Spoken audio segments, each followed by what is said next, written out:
இறைவன் மிகப்பெரியவன் திரைப்படத்தின் தயாரிப்பாளர் என்னோடு உறவாக இருந்தவர். நான் தம்பி என்று பொதுவெளியில் அன்போடு அழைத்தவர் ஒரு பெரிய குற்றச்சாட்டு அவர் பின்னணியில் வச்சிருக்கேன். இதில் எதையாவது நான் மறுக்க முடியுமா? அவர் யாருன்னே எனக்கு தெரியாதுங்க, அவரை நான் பார்த்ததே இல்லைங்க அப்படின்னு சொல்ல முடியுமா? சொல்ல முடியும். அவர் எனக்கு தெரியும். எவ்வளோ வருஷமா தெரியும்? 10 ஆண்டுகளாக தெரியும். அவருக்கும் எனக்கும் தொடர்பு இருக்கா?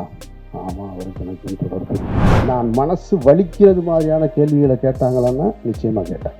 ஒரு இடத்துல கலங்கி போய் நின்னா அப்படின்னு கேட்டால் கலங்கி போய் நின்று ஒரு அறிக்கை கொடுத்தேன். நான் அறிக்கை கொடுத்த உடனே அறிக்கையிலிருந்து யார் அதுக்கு எதிர்கருத்து வருதுன்னு பார்த்தா, கடந்த ஒரு 15 ஆண்டுகளாக 2014க்கு பின்னால் நான் பேசிய அரசியலில் கருத்தியல் ரீதியாக எதிர்கொள்ள முடியாத, என்னோடு நேருக்கு நேர் போரிட கருத்தியல் ரீதியாக போரிட முடியாத அவர்கள் கூட வெளியே வராங்க. அங்கிருந்து ஒரு கேள்வி இருக்கான், கல்யாண வீட்டுக்கு போகிறது எதுக்கு மைக் எடுத்துகிட்டு போகிறாரு அப்படின்னா. ஏன்னா நீ தான் தலைமறைவுன்னா நான் கல்யாண வீட்டில் உட்காந்துருக்கேன்னு சொல்கிறேன். அதுக்கு பதில் சொல்கிறாங்கன்னா மைக் எடுத்துகிட்டு போனாரான்னு கேட்குறேன். ஏன்னா கல்யாண வீட்டில் மைக்கு ஸ்பீக்கர்லாம் இருக்காரு. மனிதர்களுக்கு கஷ்டம் ஏற்படும் போது எல்லாரும் என்ன நினைப்பாங்க தெரியுமா? எனக்கு மட்டும் ஏன் இப்படி நடக்குது அப்படின்னு கேட்டால் அவன் அவநம்பிக்கையாகும். எனக்கு ஏன் நடந்ததுன்னு நின்று யோசிக்கிறான் பாருங்க, அதெல்லாம் இறை நம்பிக்கையாகும். நான் இறை நம்பிக்கையாகும், நான் அவநம்பிக்கையான இல்லை.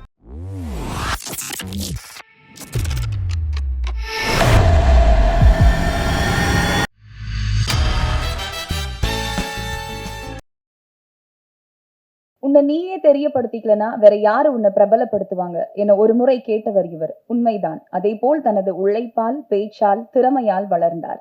பெப்சியின் தலைவர், இயக்குனர் சங்க செயலாளர் என முன்முகமாய் பதிந்தார். எப்போதும் தன் வார்த்தைகளும் செயல்களும் தமிழுக்கானதாக, மக்களுக்கானதாக இருக்கும்படி பார்த்துக் கொள்வார்.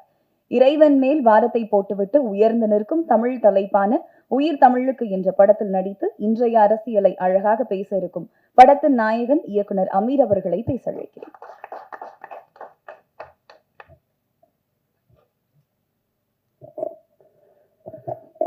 அரங்கத்தில் இருக்கும் அனைவருக்கும் இறைவன் புறத்திலிருந்து சாந்தியும் சமாதானமும் உண்டாகட்டும்.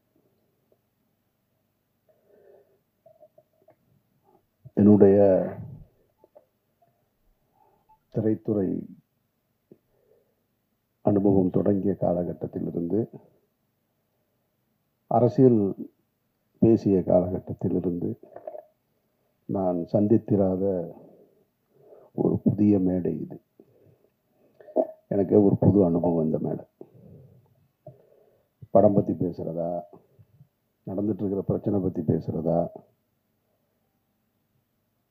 இந்த இக்கட்டான சூழலில் என் மீது பேரன்பு கொண்டு இந்த விழாவுக்கு வந்திருக்க என்னுடைய நட்புகளை பற்றி பேசுவதா அப்படின்னு எனக்கே ஒரு பெரிய குழப்பம்தான் இருக்குது. இப்போ வரைக்கும் இந்த செகண்ட் வரைக்கும் பிளாங்காக தான் இருக்கேன். என்ன பேச போகிறோம். ஒன்று மட்டும் தெளிவாக தெரியுது, நான் யார் அப்படின்னு இப்போ நான் என்ன நானே யோசிச்சுக்கிட்டே இருந்தா, ராமாயணத்தில் வருகின்ற சீதையும் நானும் கிட்டத்தட்ட உடன் பிறந்தார்கள் போல. அவர் அக்கினியில் மிதந்து தன்னுடைய கற்பை நிரூபித்தார். அவராவது ஒரு முறை நிரூபித்தார். நான் வார வாரம் நிரூபித்துக் கொண்டே இருக்கிறேன்.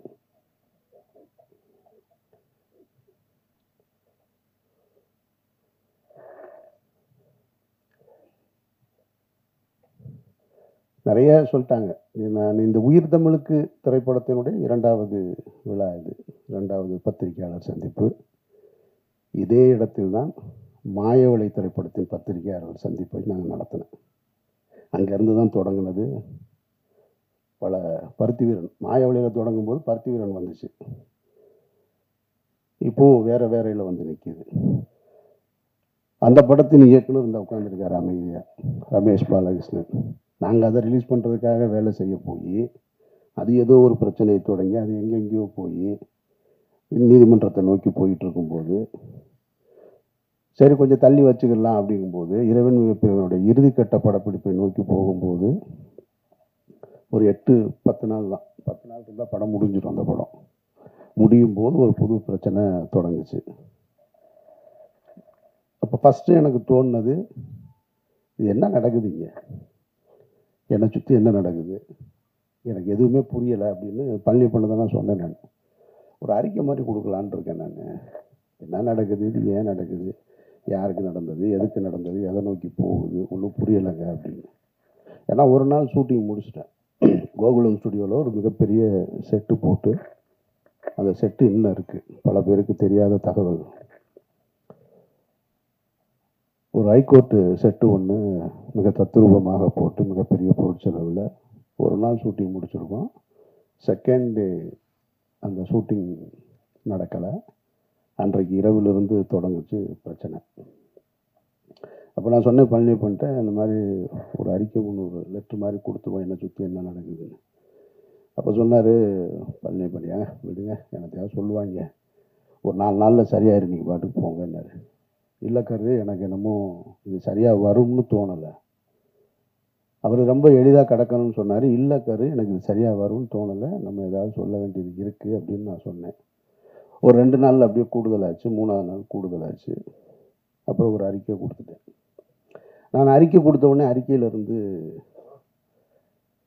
யார் அதுக்கு எதிர்கருத்து வருதுன்னு பார்த்தா, கடந்த ஒரு 15 ஆண்டுகளாக 2014க்கு பின்னால் நான் பேசிய அரசியலில் கருத்தியல் ரீதியாக எதிர்கொள்ள முடியாத, என்னோடு நேருக்கு நேர் போரிட, கருத்தியல் ரீதியாக போரிட முடியாத அவர்கள் பூரா வெளியே வர ஆரம்பிக்கிறாங்க. வெளியே வந்து புதுசாக தகவல்களை சொல்கிறாங்க. ஒருத்தன் சொல்கிறான் அவர் ஓடிட்டாருன்றான், ஒருத்தன் எஸ்கேப்புன்றான், தலைமறைவாயிட்டார், எங்கே இருக்காருன்னு தெரியலைன்றான், என்னத்தையோ ஒன்று சொல்லிக்கிட்டே இருக்கான். அப்போ தான் நான் இங்கேருந்து ஒரு கல்யாணத்துக்கு போயிருந்தேன். கல்யாண வீட்டிலேருந்து அப்போ நான் இங்கே இருக்கும்போது இந்த செய்தி வருது, அவர் அமீர் தலைமறைவு அப்படின்னு. தலைமறைவுன்னு வந்த உடனேயே நான் அங்கேருந்து, நான் கல்யாண வீட்டில் உட்காந்துருக்கேன் அப்படின்னு சொல்கிறேன். அங்கேருந்து ஒரு கேள்வி இருக்கான், கல்யாண வீட்டுக்கு போகிறவர் எதுக்குங்க மைக் எடுத்துகிட்டு போகிறாரு அப்படின்னா. ஏன்னா நீ தான் தலைமறைவுன்னா, நான் கல்யாண வீட்டில் உட்காந்துருக்கேன்னு சொல்கிறேன். அதுக்கு பதில் சொல்கிறான்னா மைக் எடுத்துகிட்டு போனாரான்னு கேட்குறேன். ஏன்னா கல்யாண வீட்டில் மைக்கு ஸ்பீக்கர்லாம் இருக்காதா. அங்கேருந்து இன்னொரு, இப்படி 1 by 1 போய்கிட்டே இருக்கு. அப்படியே கூட்டிகிட்டு வர்றாங்க. கூட்டிகிட்டு வந்து ஒரு நெருக்கடிகள். எனக்கு என்ன இதிலிருந்து நான் கற்றுக்கிட்டது, நான் பத்திரிகையாளர்கள் மேலே மிகப்பெரிய மரியாதை கொண்டவன். என்னுடைய முதல் பத்திரிகையாளர் சந்திப்பு ஏவிஎம்மில் நடந்தது, மௌனம் பேசியதை திரைப்படத்திற்கு. அப்போ இருந்து இப்போ வரைக்கும் பத்திரிகையாளர்களோட நெருக்கமாக இருக்கிறவன்.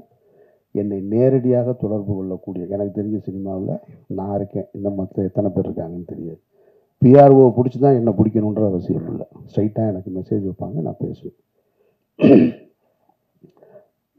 இன்றைக்கு ஊடகங்கள் பெருத்து விட்ட காரணத்தினால யூடியூப்பு அது இதுன்னு அவர்கள் தங்களுடைய வயிற்று பிழைப்புக்காக எதையோ ஒன்று பேசணும்னு பேசிக்கிட்டே இருக்காங்க.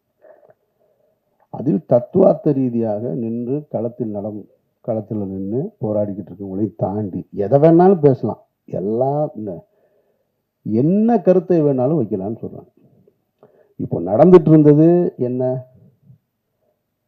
இறைவன் மிகப்பெரியவன் திரைப்படத்தின் தயாரிப்பாளர் என்னோடு உறவாக இருந்தவர், நான் தம்பி என்று பொதுவெளியில் அன்போடு அழைத்தவர் ஒரு பெரிய குற்றச்சாட்டில் அவர் பின்னணியில் வச்சுருக்காங்க. இதில் எதையாவது நான் மறுக்க முடியுமா? அவர் யாருன்னே எனக்கு தெரியாதுங்க, அவரை நான் பார்த்ததே இல்லைங்க அப்படின்னு சொல்ல முடியுமா? சொல்ல முடியாது. அவர் எனக்கு தெரியும். எவ்வளோ வருஷமாக தெரியும்? 10 ஆண்டுகளாக தெரியும். அவருக்கும் எனக்கும் தொடர்பு இருக்கா? ஆமாம், அவருக்கு எனக்கும் தொடர்பு இருக்கு. நீங்கள் சொல்கின்ற அவர் மீது காட்டுகிற குற்றத்தோடு தொடர்பு இருக்கான்னு கேட்டால் இல்லடா வெண்ணைகளான்னு தைரியமாக சொல்லுவேன். அந்த தைரியமும் திமிரும் எப்பயுமே என்கிட்ட இருந்துக்கிட்டே இருக்கும்.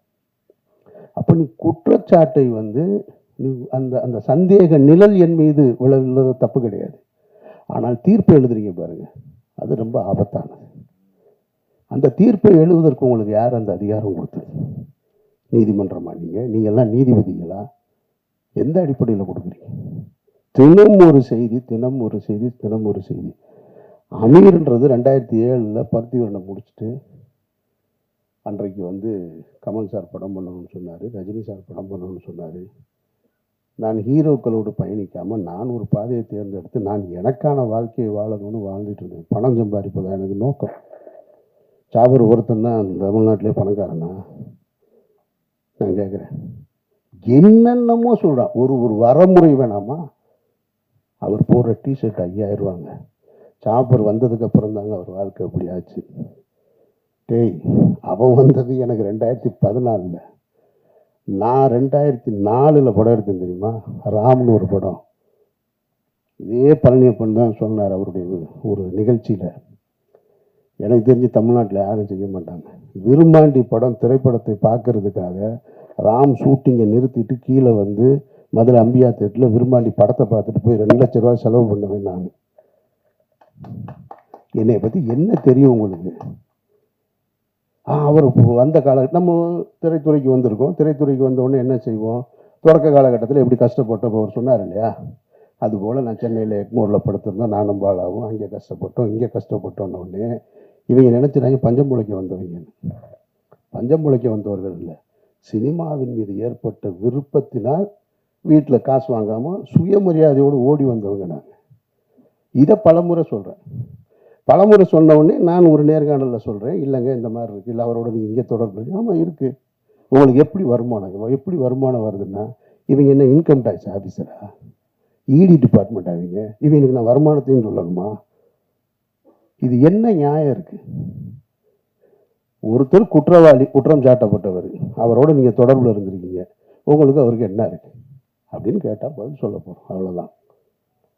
நான் என் கூட பிறந்த அண்ணன் இன்னைக்கு கான்ட்ராக்டராக இருக்காரு, ஒரு அண்ணன் லாயராக இருக்காரு. அவர்கள் சொத்து வாங்கினா கூட நீங்கள் எப்படி வாங்கினேன்னு போய் கேட்பேன் நான். எங்கள் அண்ணன் கான்ட்ராக்டர், என்ன கான்ட்ராக்ட்னு கேட்டால் இப்போ அவர் என்ன டெண்டர் எடுத்திருக்காருன்னு கேட்டால் எனக்கு தெரியாது. இன்னொருத்தருடைய விஷயத்தை தெரிஞ்சுக்க வேண்டிய அவசியம் எனக்கு எங்கே இருக்குது? அது எது தேவையா எனக்கு? பழனியப்பன் சொன்ன மாதிரி நானும் அவரும் ஜனாவும் பேசியிருக்கோம். எதையாவது பேசியிருக்கோமா? நீங்கள் என்ன பண்ணுறீங்க, நீங்கள் என்ன பண்ணுறீங்க, அதெல்லாம் எங்கள் வேலை கிடையாது. நான் எப்படி இருக்கிறேன்? நான் ஒரு இறை நம்பிக்கையோடு இருக்கேன். அவர் ஒரு பெரியாரிஸ்டாக இருக்கார், ஜனநாதன் ஒரு கம்யூனிஸ்டாக இருக்கார். 3 பேரும் ஒன்றா இருந்தோம். என்றைக்காவது வேறு ஏதாவது நாங்கள் கருத்துக்களை பேசியிருக்கோமா? பணம் எப்படி சம்பாதிக்கிறேன்னு? பணம் சம்பாதிக்கிறதுக்காக வரல நான். பணம் சம்பாதிக்கிறதுக்கு நான் வரலை. என் வாழ்க்கையை என் விருப்பம் போல் வாழணும்னு இந்த நிமிஷம் வரைக்கும் நான் ஆசைப்பட்டுக்கிட்டு இருக்கேன். இப்போ சொன்னாங்க பாருங்கள், இந்த படத்துக்கு பின்னாடி நான் நிறையா படம் பண்ணுவேன் அது இதுன்னு. நான் இப்பவும் சொல்கிறேன், நான் இந்த படத்தை நம்பி இல்லை, உயிர் தமிழுக்கு நம்பி இல்லை, மாயவளையை நம்பி இல்லை, இறைவன் மிகப்பெரியவனை நம்பி இல்லை, சந்தனத்தேவனை நம்பி இல்லை.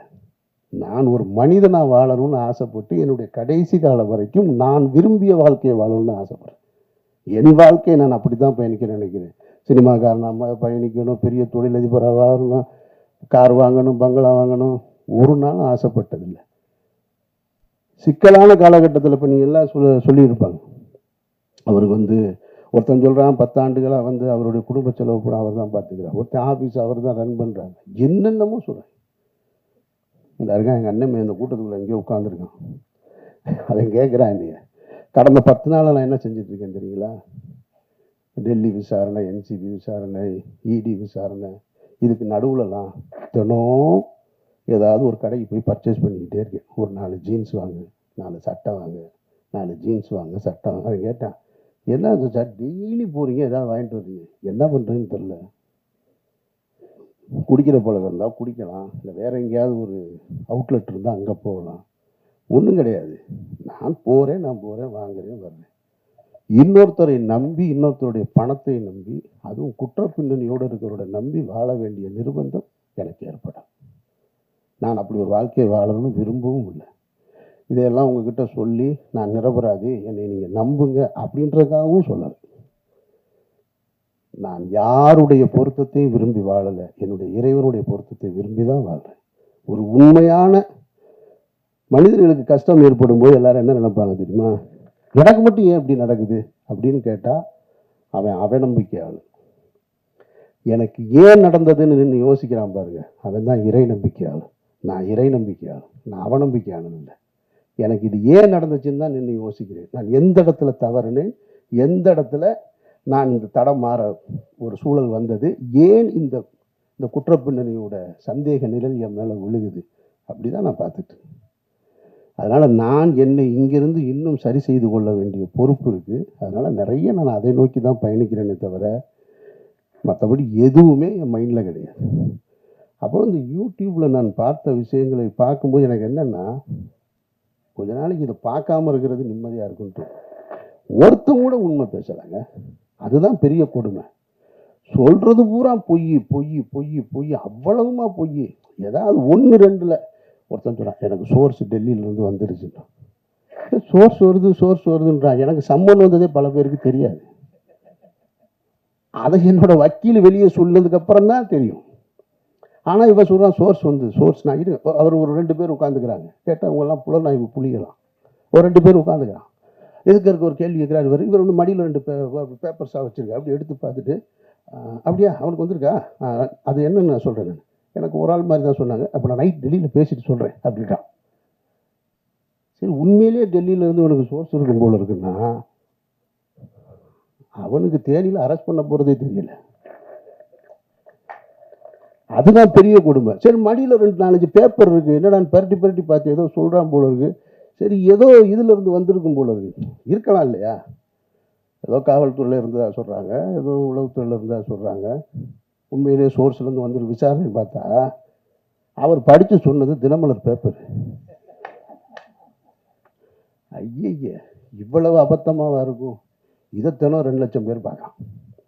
அதுதான் பெரிய கொடுமை. ஒரு பொய் செய்தியை தினம் 2 லட்சம் பேர் நீங்கள் பார்த்து, அதில் கீழே பார்த்தீங்கன்னா எப்போ அமீரை கைது செய்வீங்க, இப்போ கடைசியாக நேற்று ஒருத்தன் கேட்டிருக்கான், ஏங்க நாங்கள் 3 மாசமாக வெயிட் பண்ணுறோம், அமீரை கைது பண்ணவே மாட்டேன்னு.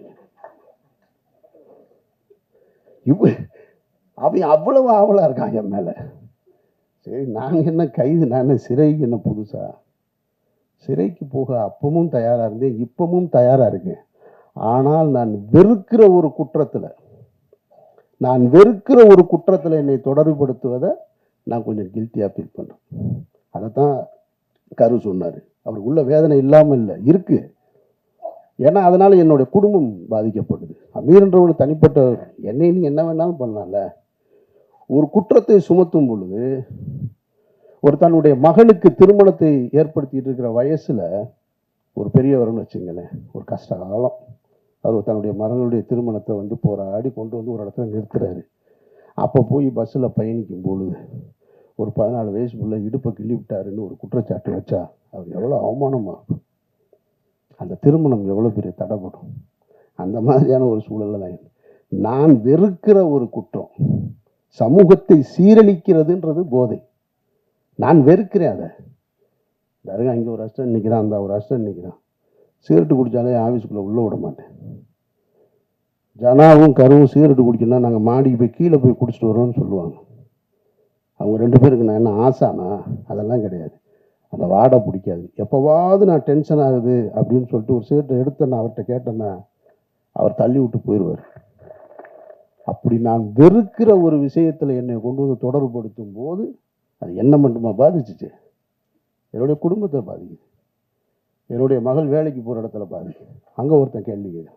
என்னுடைய மகன் கல்லூரிக்கு போகும்போது பாதிக்குது. என்னை நீங்கள் சந்தேகமே படாதீங்கன்னு நான் சொல்லலை. சந்தேகப்படுங்க, விசாரிங்க, நல்லா கேளுங்க. ஆனால் தீர்ப்பு எழுதாதீங்க. தீர்ப்பு எழுதுகிற அதிகாரம் உங்களுக்கு யாருக்குமே கொடுக்குது. அதுக்கு இந்த நாட்டில் நீதிமன்றம் இருக்குது, எல்லாமே இருக்குது. கடுமையான விசாரணைகளை சந்திச்சுட்டு தான் நான் நிற்கிறேன். என்னுடைய இத்தனை ஆண்டு வாழ்க்கையில் நான் சந்திக்க ஒரு புது அனுபவம். டெல்லியில் 12 மணி நேரமாக இருக்கட்டும், டெல்லி வீதிகளில் நானும் அவனும். அவன் எங்கள் அண்ணன் டாக்டருக்கு முடிச்சிருக்கான். அவன் யதார்த்தமாக லாங்குவேஜ் படிக்கிறக்காக வந்தவனுக்கு கிட்டத்தட்ட 3 மாதமாக புது அனுபவம். இப்போ என்சிபி, இடி, என்ஐஏ எல்லா டீட்டெயிலும் தெரியும் அவனுக்கு. என் கூட 70 நாளாக தான் இருக்கான். டெல்லி வீதிகளில் நாங்கள் 2 பேரும் நடந்து போயிட்டு திரும்ப அந்த விசாரணையை முடிச்சுட்டு, அவங்கள பொறுத்த மட்டும் அந்த அதிகாரிகள் என்னுடைய விசாரணை நடத்துனதை பொறுத்த மட்டும், என்னை பொறுத்த மட்டும் ரொம்ப நேர்மையாக தான் நடத்தினாங்க. நான் இந்த இடத்துல அதை சொல்லியே ஆகணும். இது அரசியல் அழுத்தம் இருக்குது, அரசியல் அழுத்தம் இல்லை அப்படின்றதெல்லாம் தாண்டி என்னிடம் அவர்கள் மிக கண்ணியமாக தான் நடந்து கொண்டாங்க. கொஞ்சம் கூடுதலாக இருக்குது. நான் மனசு வலிக்கிறது மாதிரியான கேள்விகளை கேட்டாங்களான்னா நிச்சயமாக கேட்டேன். ஒரு இடத்துல கலங்கி போய் நின்னனா அப்படின்னு கேட்டால் கலங்கி போய் நின்னேன். ஆனால் அது அவர்களுக்கு என்னை காயப்படுத்தணுன்ற நோக்கம் கிடையாது. அதை நான் அவங்ககிட்ட வெளியே சொன்னேன். நான் டிஸ்டர்ப் ஆனேன்னா, ஆமாம் டிஸ்டர்ப் ஆனேன். நான் வேதனைப்பட்டேனா, ஆமாம் வேதனைப்பட்டேன். நான் சஃபர் ஆனேன்னா, ஆமாம் பட்டேன். ஆனால் அவங்களுடைய டியூட்டி அது, அவர்களுடைய வழக்கமான டியூட்டி. அப்போ எப்படித்தான் குற்றவாளியை கண்டுபிடிப்பாங்க? என்னை மாதிரி ஒரு ஆள் போனவுடனே என்கிட்ட இலகுவாக நடந்துக்கிட்டா நான் குற்றத்தை தொடர்பு இருக்கா இல்லைன்னு எப்படி கண்டுபிடிக்க முடியும்? அதனால் அவங்க டியூட்டியை தான் செஞ்சாங்க. விசாரணை முடிவுலையும் அதை தான் சொன்னாங்க. பர்சனலாக எந்த இதுவும் கிடையாது, எங்கள் டியூட்டியை செஞ்சோம். அந்த வகையில் என்சிபி ஆஃபீஸர்ஸ் எங்கிட்ட கண்ணியமாக நடந்துக்கிட்டாங்க. இடி ரைடு அந்த ரைடு கதையை கேட்டிங்கன்னா, வீட்டில் ரம்ஜானுக்கு எல்லாரும் ஊருக்கு போயாச்சு. நான் இதை நீங்கள் தெரிஞ்சுக்க, ஊடகங்கள் பத்திரிகையாளர்களுக்கு இருக்க வேண்டிய இதையும் மற்ற எல்லாரும் தெரிஞ்சுக்கணும். இதை சொல்கிறேன், எவர்களுக்குமே உண்மையான ரீசன் தெரியாதுங்க. அதுதான் உண்மை. நான் சொல்கிறேன், நான் இந்த வழக்கில் தொடர்புடையவனாக இருக்கிறதுனால சொல்கிறேன். அதிகாரிகளை தவிர வேறு யாருக்குமே தெரியாது. வேறு எவன் சொன்னாலும் நம்பாதி. இதுதான் நிஜம். நான் சொல்கிறது உண்மை. இதை கன்ஃபெஷனாக வச்சுக்கோங்க. ஏன்னா எனக்கு முதல் சம்மன் வந்தது பாருங்கள், அதுவே யாருக்கும் தெரியாது. அது ஒரு வக்கீல் வெளியே போய் சொன்னதுனால தான் தெரியும். உடனே இவங்க என்ன பண்ணுறாங்கன்னா, அமீர் ரமலான் முடித்து விட்டு வருவதாக என்சிபி அதிகாரிகளிடம் சொன்னார், இந்த நேரத்தில் என்னை விசாரிக்க வேணான்னு கேட்டாருன்னு இதெல்லாம் தலைப்பு செய்தியாக ஓடுதுங்க. அப்போ இந்த மக்களுக்கு எது செய்தி? அப்போ உண்மையே செய்தியாக வராதா? நான் கேட்காத ஒன்று, 2ஆம் தேதி எனக்கு ஃபஸ்ட்டு சம்மன். அப்படி ஒன்று நான் கேட்கவே இல்லை. நான் 2ஆம் தேதி போயிட்டேன், டெல்லி போயிட்டேன். காலையில் முதல் நாளாக நாங்கள் போய் உட்கார்ந்தோம். ஒரு 12 மணி நேரம் விசாரணை முடிச்சு வந்தாச்சு. அப்போவே எனக்கு அடுத்து சம்மனுக்கான ஒரு திட்டம் இருந்தது. அதுவும் யாருக்கும் தெரியாது. ஆனால் இவங்களுக்கு தெரியவே தெரியாது. நான் அந்த காலகட்டத்தில் தான் அவங்க கேட்ட டீட்டெயில்ஸு, டாக்குமெண்ட்ஸு இதை பூரா எடுத்து எல்லாத்தையும் கொண்டு வந்து ரெடி பண்ணி வச்சிட்ருக்கேன். வச்சுட்டு ஒரு 3:30 மணி இருக்கும், 3:30 4 மணி. 4 மணிக்கு போய் வீட்டில் நான் அவனும் தான் படுக்கிறோம். வீட்டில் யாருமே இல்லை, ஃபேமிலியெல்லாம் ஊருக்கு போயிட்டாங்க ரம்ஜான் கொண்டாடுறதுக்கு. படுத்தா 5:30 மணிக்கு நோன்புக்கான காலை உணவை சாப்பிட்டுட்டு படுத்துருக்கான். 7:30 மணிக்கு ஒரு ஃபோன் அடிக்குது. அவன் ஃபோன் பக்கத்தில் என் கூட தான் பெட்டில் படுத்துருக்கான். அடிக்குது. அப்புறம் கட் பண்ணிட்டான். திருப்பி ஒரு 1.5 மணி நேரம் கழித்து ஃபோன் அடிக்குது. பார்த்தா என் பக்கத்தில் இருந்தவனை காணாம். நான் தூங்குறேன். திடீர்னு எழுப்புறான். நான் கொஞ்சம் லைட் இருந்தால் தூங்க மாட்டேன், அதனால் நல்லா டார்க்காக ஸ்க்ரீனை போட்டு படுத்துருப்பேன். தட்டி எழுப்புறான், சச்சான்னு.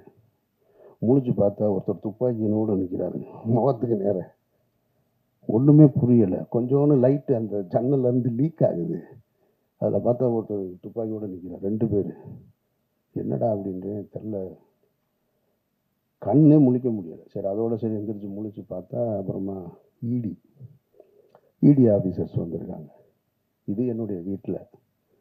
இதே ஒரு 2 மணி நேரத்துக்கு முன்னாடி என்னுடைய அலுவலகத்துக்கு வந்துட்டாங்க. அங்கே என்னோடய அசிஸ்டன்ஸு, என்னோடய ஆடிட்ரு எல்லாரையும் அவங்கள லாக் பண்ணிட்டாங்க. அப்புறம் இடி ஆஃபீஸர் வந்தாங்க. அவங்க தன்னை அறிமுகப்படுத்திக்கிட்டாங்க என்கிட்ட. நான் தான் இடி டைரக்டர்னு. ஒரு லேடி ரொம்ப கண்ணியமாக நடந்துக்கிட்டாங்க, ரொம்ப மரியாதையாக நடந்துக்கிட்டாங்க. நான் முகத்தை கழுவிட்டு வர்றேங்கன்னு முகத்தை கழுவிட்டு உட்காந்து அவரோட பேசிக்கிட்டு அன்றைக்கு 12 மணி வரைக்கும் அன்றைக்கும் போச்சு. அன்றைக்கும் விசாரணை முடிச்சுட்டு நான் இங்கேருந்து மதுரை போயிட்டேன். மதுரை போய் ரமலான் ப்ரேயரை முடிச்சுட்டு அங்கேருந்து அதுக்கப்புறமா திரும்ப ஓட்டு போட போனேன். அப்போ தான் பத்திரிகையாளர்கள் முறையாக சந்திக்கக்கூடிய சூழல் ஏற்பட்டது. அதுக்கு பின்னால் இப்போ வரைக்கும் நான் சொல்கிறேன். இதை ஏன் சொல்கிறேன்னா, இதன் பிறகும் எனக்கு ஒரு சம்மன் வந்துருக்கு. இந்த புலனாய்வு புலிகள்லாம் எங்கே போனாங்கன்னு தெரியல. நீ உண்மையிலே சோர்ஸ் உனக்கு சொல்லுதுன்னா, உனக்கு உண்மையிலே செய்தி வந்திருக்குன்னா, எனக்கு சம்மன் வந்தது ஏன் யாருக்குமே தெரியலை. நான் பர்பஸாக சொல்லவே இல்லை. என்ன தான் நடக்குதுன்னு பார்ப்போம். எவன் தான் கண்டுபிடிச்சி சொல்கிறான்னு பார்ப்போம். ஒருத்தர் சொல்லணும்ல, ஆமாம் இன்றைக்கி வந்திருக்குன்னு. அந்த சம்மனுக்கும் போய் 10.5 மணி நேரம் நான் விசாரணை முடிச்சுட்டு தான் இங்கே வந்திருக்கேன். அப்படின்னா இதில் எதுவுமே உண்மை இல்லை. அவர்கள் கடமையை செய்கிறாங்க. நான் முதல் நாள்லேருந்து ஒத்துழைக்கிறேன். டே 1லேருந்து இவ்வளோ பெரிய சிக்கலான சூழல் என்னை ஏற்படும் போது நண்பர்களுடைய ஆறுதல் இருக்குது, நண்பர்களுடைய ஆலோசனை இருக்குது. குடும்பத்தில் இருக்கவங்க சொல்லுவாங்க, எங்கேயாவது வெளியூர் போயிடும், அங்கே போயிடும். டே 1லேருந்து என்னோடய ஆஃபீஸில் தான் இருக்கேன். நான் இங்கே தான் இருப்பேன். இந்த வழக்கு முடிகிற வரைக்கும் நான் இங்கே தான் இருப்பேன். இந்த வழக்கை முடிச்சுட்டு தான் நான் வெளியில் வருவேன். என்கிட்ட என்ன இருக்குது எடுத்துகிட்டு போகிறதுக்கு? என்கிட்ட ஒன்றும் இல்லை. நான் நேர்மையும் உண்மையுமா இருக்கேன். என்ன உங்களால் எதிர்கொள்ள முடியலை? என்னுடைய கேள்விக்கு உங்ககிட்ட பதில் இல்லை. நான் எடுத்து வைக்கிற முன் வைக்கிறதுக்கு. அதனால் நீங்கள் என்னை குற்றவாளியாக்க ட்ரை பண்ணிக்கிட்டே இருக்கீங்க. நீங்கள் குற்றவாளி ஆக்கிட்டால் உடனே நான் குற்றவாளி ஆயிடுவேனா? பட் நான் தாங்கிக்கிறேன். வீட்டில் தாங்கலை, மகளுக்கும் மகனுக்கும் ஒரு அழுத்தம் ஏற்பட்டது. ஆனால் அதையும் தாண்டி எனக்கு முதல் ஆளாக எனக்கு ஆறுதலாக இருந்தது என்னுடைய குடும்பத்தார் தான், என்னுடைய 2 பெண் பிள்ளைகள் தான். தைரியமாக இருங்க, நீங்கள் உங்களுக்கு என்ன பிரச்சனை அப்படின்னு சொல்லி எப்போதும் போல என்னுடைய வீட்டை ஒரு சின்ன ஒரு சலசலப்பு கூட இல்லாமல், ஒரு சங்கடம் கூட இல்லாமல், ஒரு சஞ்சலம் கூட இல்லாமல் வச்சிருந்தது என்னுடைய குடும்பத்தார். அதற்கப்புறம் என்னுடைய நண்பர்கள் தான். எதுவுமே என் மைண்டில் கிடையாது. எனக்கு ஒரு சின்ன ஒரு சம்பவம் தான் நினைவுக்கு வந்தது. இந்த காலகட்டம் ரொம்ப கடுமையான காலகட்டம். என்னை சுற்றி இருந்த உறவுகள், நண்பர்கள் எல்லாருமே ரொம்ப தூரமாக போயிட்டாங்க. ஒரு கிட்டத்தட்ட ஒரு என்னோட வாட்ஸ்அப்பில், என்னுடைய அலைபேசியில் வந்து ஒரு 2000 எண்கள் இருக்கும். அதில் வந்து 1950 எண்கள்லேருந்து அழைப்பு வர்றதில்லை, அப்படியே நின்றுச்சு. அதெல்லாம் ஓகே. அப்போ எனக்கு என்ன தோணுச்சுன்னா, இந்த பறவைகள் நிறைய இருக்கக்கூடிய ஒரு மரத்துக்கு பக்கத்தில் ஒரு வெடி சத்தம் கேட்டவுடனே பறவை பூரா ஓடி போயிடும். அந்த மரத்தில் எதுவுமே இருக்காது, எல்லாம் ஒரு அப்படின்ற செகண்டில் காணாம போயிடும். அப்புறம் போனதுக்கப்புறம் சில பறவைகள் மட்டும் வரும். சில முதல்ல இருந்த 500 இருந்துச்சுன்னா வராது, ஒரு 50 தான் வரும். அதுபோல் என்னுடைய வாழ்க்கையில் எனக்கு நடந்த இந்த நிகழ்வில் டமால்னு ஒரு வெடி சத்தம் கேட்ட உடனே டமால் எல்லாரும் ஓடிட்டாங்க. அப்புறமா அந்த பறவை போல என்னுடைய நண்பர்கள் என்னை யோசித்து, அது மரத்து மேலே உள்ள தப்பா, வெடி போட்டவன் தப்புன்னு சொல்லி அந்த மரத்தில் வந்து பறவைகள் இருப்பது போல் என்னுடைய நண்பர்கள் என்னை தேடி வந்துக்கிட்டு இருக்காங்க. டே 1லேருந்து அந்த ஒரு நாள் தான் அந்த ஷாக்கிங். 2வது நாள் யாருக்குமே இதை பற்றின கவலையும் இல்லை, வந்து என்னோடு இருக்காங்க. ஆனால் இன்னும் பறந்து போன பறவைகள், ஒருவேளை இவனே வெடியை ஏற்பாடு பண்ணியிருப்பானு மரத்தை சந்தேகப்படுவதை போல தூரமாக நிற்கிறவங்க இருக்காங்க.